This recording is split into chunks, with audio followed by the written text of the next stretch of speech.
Syro Malabar സഭയുടെ പുതിയ അധ്യക്ഷനെ തെരഞ്ഞെടുക്കാനുള്ള സിനഡ് യോഗത്തിന് കൊച്ചിയിൽ തുടക്കമായി. പുതിയ മേജർ ആർച്ച് ബിഷപ്പിനെ തെരഞ്ഞെടുക്കുന്നത് മാത്രമായിരിക്കും ഈ സിനഡ് യോഗത്തിന്റെ അജണ്ട. നാളെയാണ് രഹസ്യ ബാലറ്റിലൂടെയുള്ള തെരഞ്ഞെടുപ്പ്. യോഗം ഈ മാസം 13-ന് അവസാനിക്കും. സിറോ മലബാർ സഭയുടെ ആസ്ഥാനമായ എറണാകുളം കാക്കനാട് മൗണ്ട് സെന്റ് തോമസിൽ രാവിലെ മെത്രാന്മാരുടെ ധ്യാനത്തോടെ സിനഡ് യോഗം ആരംഭിച്ചു. പുതിയ മേജർ ആർച്ച് ബിഷപ്പിനെ തിരഞ്ഞെടുക്കുക മാത്രമായിരിക്കും ഈ സിനഡ് യോഗത്തിലെ അജണ്ട.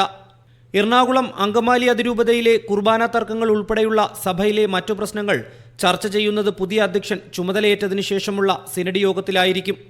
കർദിനാൾ George Alencherry major archbishop സ്ഥാനം രാജിവെച്ചതിനു ശേഷമുള്ള ആദ്യ സിനഡ് യോഗത്തിൽ അദ്ദേഹത്തിന്റെ പകരക്കാരനെ കണ്ടെത്താൻ സിറോ മലബാർ സഭയ്ക്ക് കീഴിലുള്ള 53 ബിഷപ്പുമാരാണ് വോട്ടെടുപ്പിൽ പങ്കെടുക്കുന്നത്.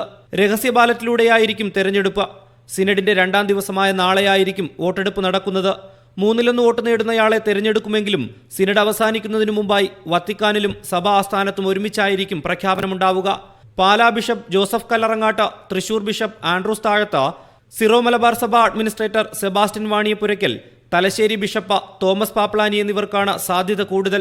ബിഷപ്പുമാരായ ജോസ് പെരുന്നേടം, കുര്യാക്കോസ് ഭരണിക്കുളങ്ങര, തോമസ് ഇലവനാൽ, സെബാസ്റ്റ്യൻ വടക്കേൽ എന്നിവരും പരിഗണനാ പട്ടികയിലുണ്ട്. 12 വർഷത്തെ ആലഞ്ചേരിയുടെ ഭരണത്തിനു ശേഷം പുതിയ അധ്യക്ഷൻ ചുമതലയേൽക്കുന്നത് സിറോ മലബാർ സഭ പ്രതിസന്ധി ഘട്ടത്തിലൂടെ കടന്നുപോകുന്ന സാഹചര്യത്തിൽ കൂടിയാണ്. റിനു ശ്രീധർ, മീഡിയ 1, കൊച്ചി.